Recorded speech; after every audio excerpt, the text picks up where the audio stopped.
Young Believers. Part 1. Our relationship with our parents. In school. Watching the clock tick down. Just sitting there, no care in the world about what the teacher was saying. "Josiah, will you please answer the question?" my teacher asked in an aggressive tone. I realized all eyes were on me. Everyone is staring. Everyone was rolling their eyes as I desperately searched for the answer. My teacher sighed and looked at me. "Josiah, pay more attention." She continued to speak after scolding me. When I got out of the class, I really thought about it. What is the point of school? Why am I forced to use 8 hours a day of my life for this? I will spend about 16 hours a day doing nothing except having my brain learn through sleep and school. We spend about 19,040 hours in school pre through 12th. If you are a kid, teen, or an adult. My name is Josiah Wolfenbarger. We are indeed forced to go to school. We have to wonder, at least for me, why will every day a kid be upset about going to school or have negative thoughts about it? From the source Yale News, the national survey says. In a nationwide survey of 21,678 U.S. high school students, researchers from the Yale Center for Emotional Intelligence and the Yale Child Study Center found that nearly 75% of the students' self-reported feelings related to school were negative. You may be a teenager that hates their parents. They send us to school 8 hours a day, not really letting us have a choice unless we're sick. Some kids even fake their sickness. You may hate how your parents ask how your day went, and when you respond they give you a lecture, or say, "Was it just okay?" Me and my dad had a similar experience. I was talking about how I had an idea in school. We were doing a group project but no one was listening to me. Then when I wrote my own idea down, they said, "That's a good idea, let's do that."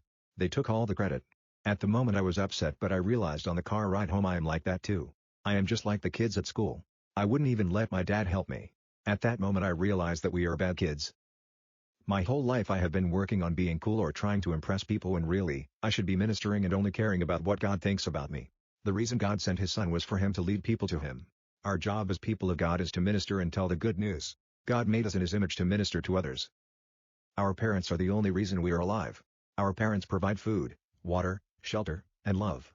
In the Bible it says, "Obey your mother and father." Maybe you don't have one of those parental figures. Don't let that be a burden on how you think about yourself that will only get in the way of growth and getting closer to God. My family got the coronavirus.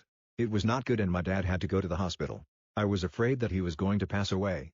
One night I was in my closet. I was depressed. The possibility of him dying ran through my head. I never got to do what I wanted with him. On Christmas Day he went on a ventilator. Almost 2 weeks later, he was back home. The Lord healed him. His words were, "Why did He save me and not these other great people?" The simple answer was God wasn't done with him. What ran through my mind was different, the feeling of regret for not watching a football game with him or coming to hang out with him. I was playing video games. The fact that I can spend countless hours of my time looking at a screen, but I can't spend a few minutes with my dad or mom. Our parents aren't trying to hurt us in most cases. They want the best for us. When they ground me or take my computer away, I think, they hate me. Am I not enough for them? I am a failure. No one loves me. None of this is true. Our initial reaction is setting up a bad future relationship. School is not a bad thing. Sure, we are going to school 8 hours a day, 170 days a school year, but teachers may be aggressive like my experience. Teachers really teach to give back to the community and help kids to become smart. Me and my dad are pretty much alike. I would always try and be a stronger person, but in the long run I ended up killing my relationship with him. I realized that I would not exist without my parents. I am in big debt to my parents. Nowadays I feel really connected with my dad. We understand each other both because we had a positive view about getting better with our relationship. Now I have a question in the comments. Why do parents say make the best of our childhood even though we are sent to school 8 hours a day? Pause the video to answer.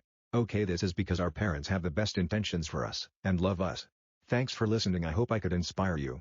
Anybody watching, do something for your parents.